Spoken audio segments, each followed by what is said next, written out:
this has been really interesting to watch over the last couple weeks. The blowback that was the UK propaganda game. What was it called? Pathways to a Better Life, whatever it was. People are going to forget the game, but they will not forget Amelia. And Lady Decade, you actually graced the internet with your cosplay of Amelia here. I'm wearing the dress right now.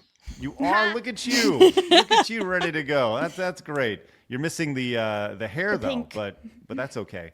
How has Amelia been taken to over in the UK, or is it just strictly a United States thing as we laugh about it and embrace her?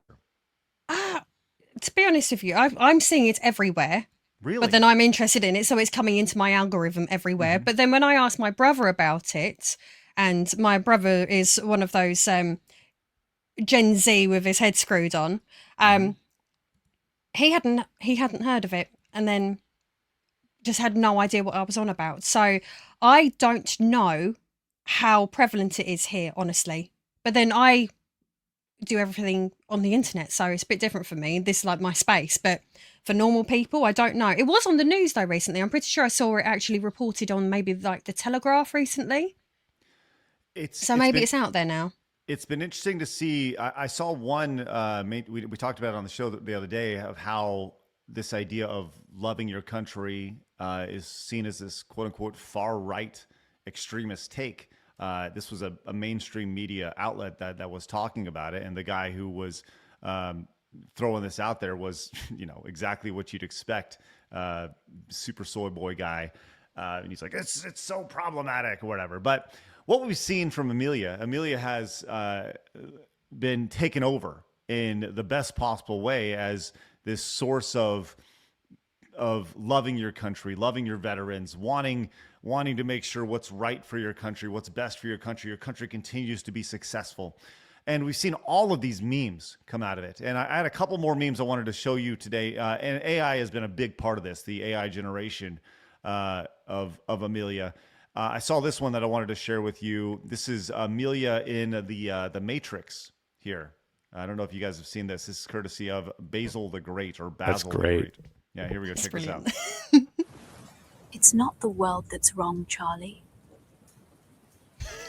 It's what you've been taught to accept. Accept what? That you're powerless, born into a system that changes your country without your consent. A prison they put you in. This is your last chance, Charlie. You take the blue pill, you go back to your life and watch our country decline. You take the purple pill, you stay with me, and you help me fight for this country, against crime. Against those who are destroying it.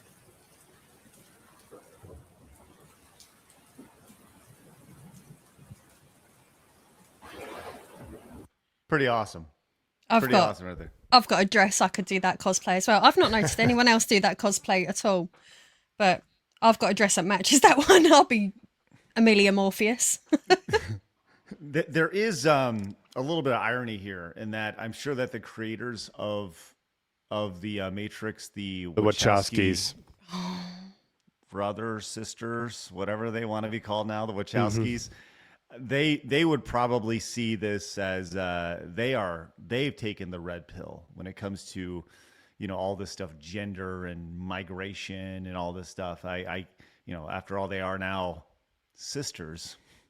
The odds of that. It's amazing how they both just became girls. Not a social contagion at all, but hey, whatever. It's certainly not trendy to do. But we have more here from Amelia, as Amelia was recently getting interviewed here by this person here. Let's see how this goes. White British people should not really be able to be against mass immigration. That was kind of like the criticism, broadly speaking. And since you were here, I just wanted to give you an opportunity to crawl on your hands and knees, kind of beg forgiveness and generally apologize for it. Those facial expressions. I know, great. They're pretty great. Fuck off, you prick. White British. Pretty awesome. Pretty great right there. I feel like that face alone, the face, like these are, when you look at the reactions to this, these are really, really good. That's a pretty good meme as well right there. So, man, oh man. Amelia is the gift that keeps on giving. I just, from a messaging standpoint, you said you spoke to your brother, lady, and he had no idea about Amelia? No, my brother's one of those people that he wakes up in the morning, goes to work, finishes work, goes to the gym, finishes the gym, goes to his house, works on it because he's renovating it, and then goes to sleep. But he's got very strong opinions about things that a few years ago they would have called him. They would have gone, oh, he's alt-right or Right. Because, Can I just interject real quick? Yes, I always please, like to just get my little thing in. This is why everyone always calls me crazy. I always say like culture is so important, and they go, "Come on, dude! At the end of the day, it's politics and guns that matter." It's like, no. Like that's a perfect example. That's a guy that probably just wants to get home, watch some TV, maybe a sci-fi show, whatever, or sports, whatever it is. And if those entities are captured, and now it's controlled by those entities, that you're getting your politics in just little tiny forms from your sports show or from your entertainment, and that's all you hear now, you are more likely to just always hear like, oh, yeah, well, those are the clear bad guys. Like, or whatever. Like you start to very quickly adapt to what the messaging needs from you. And it's only going to be those who kind of question it or try to investigate it, who are ever on an X where you can see both sides, or you can, find other people's opinions, et cetera. So again, just like a little nice little snippet of how people can be completely shut out from truth when you're the normal average person just trying to live their lives, Something I just want to clarify quickly is, obviously I just said, oh, we would be considered alt-right. I think people throw around terms like alt-right or far-right, and quite often it's just someone saying that's something that's just common sense. So Yep. I'm just, Well, sometimes I just get fed up. No. Listen, we've been labeled anything and everything on the on the internet. Like you go back, I mentioned this the other day in Phoenix.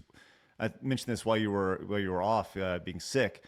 I made the mistake of I found my way onto Reddit the other day. Tune in tomorrow for the Reddit thread. Yep, we're going to do that tomorrow, and we're going to go through and just I'm going to learn about what a bad person I am, which is join the club. Very much look forward to hearing that and all the ists and phobe and alt-right and all this stuff that obviously, right? So we're going to get into that a little bit tomorrow, which will be great. But yes, you are 100% right. These terms have been thrown around to the point of zero meaning at all, and people are just tired of it. They're done. They're done with all this stuff. They're done with the phrases and words that have been diluted to the point of non-use at this point. They just when a phrase, and I've talked about this on the show before. Like when I was growing up, if you were called racist or homophobic or whatever, it was like, yo, dude, like I don't want to, like those words had meaning to them. Yeah. And now they're just thrown around like salt. Just it doesn't mean. It's just well, I've been laughing forever that I'll call them the small mustache regime, okay? That term is being thrown around so much now and always associated now with common sense, actually people doing good, not racist, like all the things. They've now thrown that so much to the small mustache regime that it's like the joke now is that in a way, it's almost like the biggest redemption arc ever is the small mustache regime now going to return peace and prosperity back to the world. It's ridiculous how they've warped words now to the point where they just change 180 its meaning. Everyone that's been called racist are by far the least racist people I've ever known, for instance, as an example. One of my favourite words that gets used incorrectly all the time is fascist. Oh, yeah. That one really annoys me. Oh. And the way it's been conflated with specifically being right-wing when it's not a specific right wing thing. Have you seen the video of Joe Rogan talking about like all these things that are seen as right wing that not it was like 2008 when Hillary Clinton was running, the things that she was saying. Let me see if I can pull this up really fast. Blabs, why don't you get a couple supers real fast while I find this super chat? Let me get you on that wall while this video plays here. This was Joe Rogan on his recent podcast. Once again, everything that is said during this speech would now be considered problematic and right wing. Check this out. I know it's on YouTube, but it's this amazing campaign speech where you got it. This is 2008. Is it 2008? Yeah, that's it. That's it. Here it is. Listen to this. I love this one. I think we got to have tough conditions. Tell people to come out of the shadows. If they've committed a crime, deport them. No questions asked. They're gone. Cheers from the Democrats. If they've been working and are law-abiding, we should say, here are the conditions for you staying. You have to pay a stiff fine because you came here illegally. You have to pay back taxes, and you have to try to learn English, and you have to wait in line. You're going to learn English. Everybody's cheering. Yeah, they love it. They love it. So you can see all those things that would be extremely problematic today here, just by saying those things. It's brilliant, just holding the mirror up to these people. And saying, clearly Hillary Clinton is problematic and deeply right-wing bigot because of those things. Now, see, here's the interesting thing. If you ever want to try and figure out like where you are, like if you're on the right side of history and stuff like that, you just ask yourself, have your morals and principles changed? And I bet you everyone on this panel would say, for the most part, outside of just personal growth, no, we pretty much feel the same way about what we feel is right and wrong, etc. Ask an old Democrat that and how much they've had to modify their stance on pretty much everything, and unquestionably, because if you question it, well, then of course you're a bigot. Like, that's what's so interesting. Everyone on the right has remained pretty consistent to the point where they actually don't even like getting involved in politics. They just want to be left alone. It's just like, listen, we just want to be able to protect ourselves, less taxes, this and that, right? So it's amazing. You can see, and I've got some heavy Democrat friends, and I've watched them jump on every single new slogan. And I'm like, dude, can you even see yourself 2 weeks ago from what you were saying? Right. And they're just like, I don't know what you're talking about, man. It's like, wow, okay, like you're gone. It's just, they're gone. Yep. Pretty spectacular stuff. The moment your critical thinking goes out the window, just stop trying. Go back to bed. Just go back to bed. Lady Dix, go back to bed, she says. That's good. Do you know that if you subscribe right here, you probably won't lose all your hair?